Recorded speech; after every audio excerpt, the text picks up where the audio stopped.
जय हिंद। स्वागत है आपका न्यूज़ बिहार में। चलिए देखते हैं आज के तमाम बड़ी खबरों को। भागलपुर में मारपीट के दौरान युवक को मारी गोली। जदयू नेता के बेटे पर लगा गंभीर आरोप, हायर सेंटर रेफर। भागलपुर से बड़ी खबर सामने आ रही है, जहां पर जमीन विवाद को लेकर जमकर मारपीट हुई, जिसमें एक युवक को गोली मार दी गई। वहीं कुछ लोग इस मारपीट में जख्मी हो गए हैं। इस विवाद में एक स्थानीय जनप्रतिनिधि का भी नाम सामने आ रहा है, जिन पर पीड़ित पक्ष के द्वारा गंभीर आरोप लगाया गया है। पीड़ित पक्ष ने गंभीर आरोप लगाते हुए कहा कि ये साजिशन मामला जनप्रतिनिधि के इशारे पर हुआ है। वहीं आरोप है कि जनप्रतिनिधि का बेटा भी हमलावरों के साथ शामिल था। आरोप लगाने वाले जख्मी ने कहा कि जनप्रतिनिधि का बेटा हथियार के साथ आया था। युवक को जख्मी हालत में स्थानीय अस्पताल लाया गया, जहाँ से बेहतर इलाज के लिए सिलीगुड़ी रेफर कर दिया गया। घटना के बाद पुलिस टीम अस्पताल पहुंची, पूरे मामले की जाँच कर रही है। लगाए जा रहे आरोपों की भी जांच पुलिस कर रही है। जानकारी के अनुसार गोली युवक के जबड़े में लगी है। घटना के बाद आनन फानन में लोगों ने उसे भागलपुर के एक अस्पताल में भर्ती कराया, जहां से डॉक्टरों ने सिलीगुड़ी रेफर कर दिया है। युवक की स्थिति गंभीर बताई जा रही है। गोली मारने का आरोप जदयू नेता के बेटे पर लगा है। कोलकाता से भारत भ्रमण पर निकली यात्रियों से भरी बस और ट्रक में भिड़ंत, चालक की मौत, 35 लोग घायल। कैमूर जिले से बड़ी खबर सामने आ रही है, जहां पर कुदरा थाना क्षेत्र के चिलबिली के पास राष्ट्रीय राजमार्ग संख्या 2 पर बस और ट्रक के बीच आमने सामने में भिड़ंत हो गई, जिसमें चालक बस के अंदर ही फंस गया, जिसके बाद उसकी घटनास्थल पर मौत हो गई। वहीं बस में सवार कुल 35 यात्री बुरी तरह से घायल हो गए। यह घटना कुदरा थाना क्षेत्र के चिलबिली के पास की है। सभी घायलों को सामुदायिक स्वास्थ्य केंद्र कुदरा पहुँचाया गया, जहाँ पर सभी का उपचार चल रहा है। बस में कुल 55 लोग सवार थे, जो पश्चिम बंगाल से भारत भ्रमण के लिए निकले थे। उन्हें आज आगरा पहुंचना था। जानकारी के अनुसार कुदरा के एक लाइन होटल के पास जैसे ही बस 1 किलोमीटर के लगभग आगे बढ़ी ही थी कि अचानक जोरदार आवाज हुई और रोने की आवाज गूंजने लगी। एनएचएआई के पेट्रोलिंग इंचार्ज ने बताया कि बस और ट्रक के एक्सीडेंट की सूचना मिलते ही तुरंत एनएचएआई के लगभग 12 वर्कर राहत और बचाव में लग गए, जहां एम्बुलेंस से यात्रियों को अस्पताल पहुंचाया गया और बस में फंसे चालक को निकाला गया। झारखंड से बिहार आ रही बस और ट्रेलर में जोरदार टक्कर, 15 लोग घायल, 5 की हालत गंभीर। बिहार के नवादा में सोमवार की सुबह यात्रियों से भरी तेज रफ्तार बस और ट्रेलर में जोरदार भिड़ंत हो गई। इस दौरान बस में बैठे 15 लोग गंभीर रूप से घायल हो गए, जिसमें 5 की हालत चिंताजनक बताई जा रही है। सभी घायलों को इलाज के लिए अस्पताल में भर्ती कराया गया है। बस झारखंड के धनबाद जिले से बिहार के पकरी बरामा जा रही थी, तभी बस धनधारी मोड़ के समीप सड़क हादसे का शिकार हो गई। घायलों में कुछ लोगों को इलाज के लिए सदर अस्पताल पहुंचाया गया, तो कुछ लोगों को बेहतर इलाज के लिए प्राइवेट अस्पताल भेजा गया। घटना के संबंध में बताया जा रहा है कि वह बस काफी तेज रफ्तार में थी और छड़ लदे ट्रक में पीछे से जबरदस्त टक्कर मार दी। टक्कर इतनी भयानक थी कि बस का एक तरफ का पूरा हिस्सा क्षतिग्रस्त हो गया। घटना के बाद सरकारी एम्बुलेंस पर कई बार नंबर लगाया गया, लेकिन किसी भी प्रकार का कोई रिस्पॉन्स नहीं मिला। इसके बाद सभी घायलों को निजी वाहन से प्राइवेट अस्पताल में भेजा गया, तो कुछ लोगों को सरकारी अस्पताल में भर्ती कराया गया।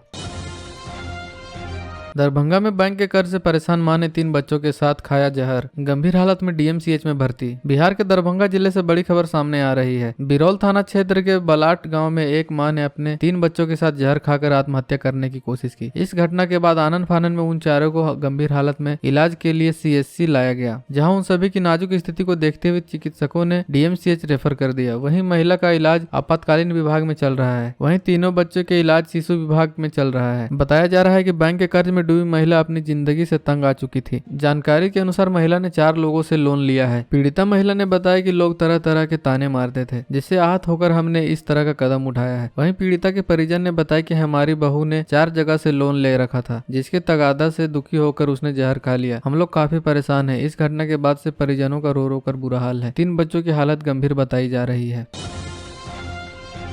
फुटकर दुकानदारों को केंद्र सरकार नए साल पर 20,000 रुपए देगी। इस तरह उठाएं मौके का लाभ। फुटपाथ और चौक चौराहे पर सामान बेचने वाले दुकानदारों को नए साल में सौगात मिल सकती है। केंद्र सरकार पीएम स्वनिधि स्कीम के तहत स्ट्रीट वेंडर्स को मिलने वाली लोन राशि को दोगुना करने की योजना बनाई जा रही है। इस स्कीम के तहत पहली बार जारी किए जाने वाले 10,000 रुपए की लोन की राशि को बढ़ाकर 20,000 रुपए करने की तैयारी है। बैंक सूत्रों से मिली जानकारी के अनुसार इस मसले पर सरकार और बैंकों के साथ कई बैठकें हो चुकी है। उम्मीद है कि इस पर आने वाले दिनों में इस पर निर्णय ले लिया जाएगा। पीएम स्वनिधि स्कीम के तहत स्ट्रीट वेंडर्स को 3 चरणों में बिना किसी गारंटी के 80,000 रुपए का लोन दिया जाता है। हालांकि 2 गुना लोन राशि यानी 20,000 रुपए केवल पहले चरण में ही मिलेगी। दूसरे और तीसरे चरण में मिलने वाली राशि यथावत रहेगी।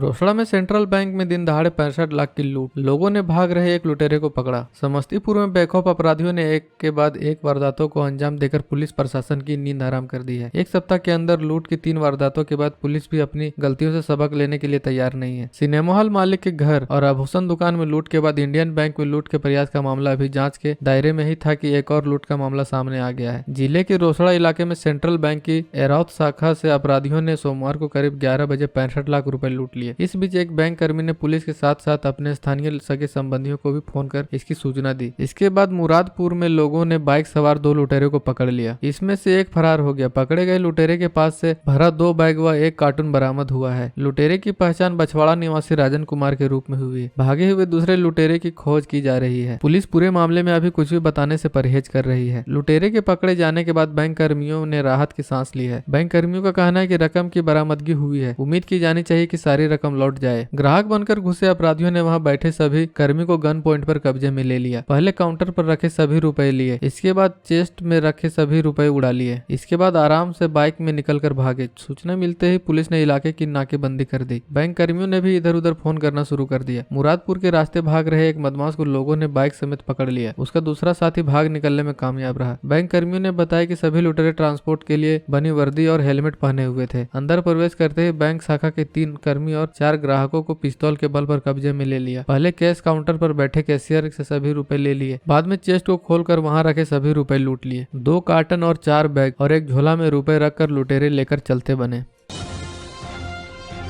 रोहतास में भीषण सड़क हादसा, ट्रैक्टर ने स्कूटी सवार 3 युवकों को कुचला, 2 की मौत, 1 की हालत गंभीर। बिहार के रोहतास में भीषण सड़क हादसा हुआ है, जहां पर एक ट्रैक्टर ने 2 स्कूटी सवार युवकों को कुचल दिया। इस घटना में 2 युवकों की मौके पर ही मौत हो गई है। वहीं एक युवक की हालत गंभीर है। घायल युवक को सदर अस्पताल में भर्ती कराया गया है, जबकि मृतक प्रकाश कुमार और आशीष कुमार महतो के शव अभी भी घटनास्थल पर ही है। मृतक दोनों युवक करूप गाँव के रहने वाले थे। यह घटना रोहतास के मुसफिल थाना क्षेत्र के बेदा मोड़ के पास की है। घटना के बारे में प्रत्यक्षदर्शियों का कहना है कि सासाराम से की ओर आ रहे एक धान लदे ट्रैक्टर और स्कूटी में आमने सामने भिड़ंत हो गई। इसमें स्कूटी सवार 2 युवकों की घटनास्थल पर ही मौत हो गई। दोनों मृतक सासाराम के करूब गांव के ही निवासी हैं। मरने वालों की पहचान प्रकाश कुमार और आशीष कुमार महतो के रूप में हुई है। इस हादसे के बाद अफरा तफरी का माहौल हो गया है। घटना की सूचना पर पहुंची मुसफिल थाना पुलिस ने लोगों को समझा बुझाकर शव को पोस्टमार्टम के लिए लाने का प्रयास कर रही है।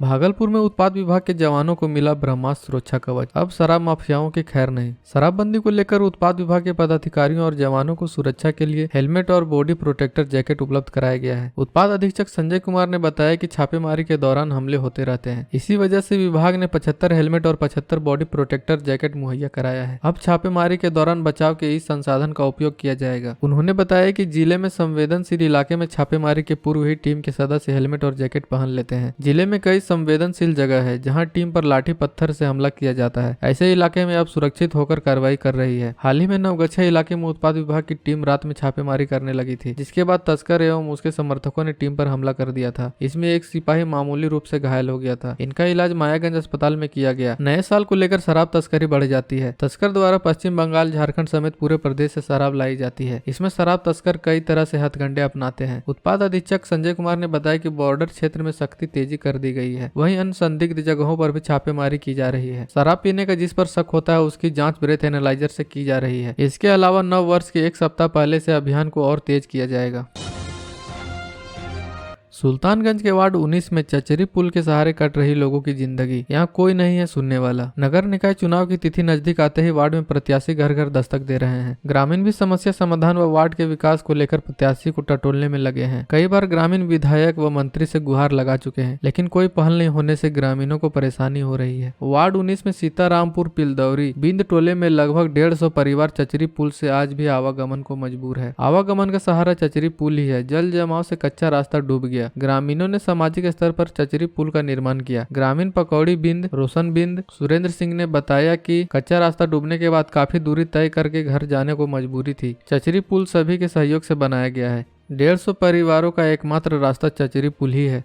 पूर्व जदयू नगर अध्यक्ष संजय मंडल ने बताया कि चचरी पुल के निर्माण होने से ग्रामीणों को काफी सुविधा होने लगी है। कई बार मंत्री व सीएम को आवेदन दिया, अब तक जल जमाव से निदान नहीं होने से ग्रामीण परेशान हैं। नगर निकाय के चुनाव को लेकर प्रत्याशी लोगों को समस्या समाधान का आश्वासन दे रहे हैं। ग्रामीणों ने बताया कि जो हमारी समस्या का समाधान करेगा उसे वोट देंगे। कई एकड़ खेती में पानी आने से धान की खेती नहीं हो पाते हैं। हर साल लाखों का नुकसान होता है। समस्या समाधान की गुहार अधिकारी से ग्रामीणों ने लगाई है।